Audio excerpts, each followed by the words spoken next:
रहा हूँ क्या नहीं कर रहा हूँ कुछ पता नहीं है उनको। अच्छा, आपके घर वालों को भी पता नहीं है? तो कितना कर्ज कितना है? 2,80,000 रुपए। अच्छा, 2,80,000 रुपये कर्ज। 80,000 रुपए की। तो वो किस चीज के लिए लिया था? वो मैं तकरीबन 4-5 साल पहले गया था सऊदी अरेबिया में काम करने के लिए। वहाँ पे तो तकरीबन मैंने 14-15 माह काम किया था। हाँ। तो उस वक्त ना अम्मी की डेथ हो गई थी मेरी। अच्छा। तो फिर मैं 2 महीने की छुट्टी लेके आया था वापस। तो जैसे ही वापस जाने वाला था फिर बड़े भाई की डेथ हो गई थी। अच्छा। तो इस वजह से फिर मैं वापस नहीं जा सका उधर।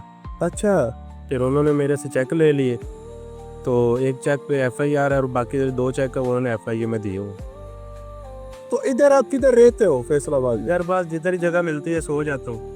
रोडों पे? रोड पे ही सो जाता हूँ। और आपके कंबल बिस्तर वगैरह? कुछ भी नहीं, बस ये एक चादर है, बस यही रात को लेके ऊपर सो जाते हैं। अच्छा, चादर में सो जाते हो? सो जाते हैं।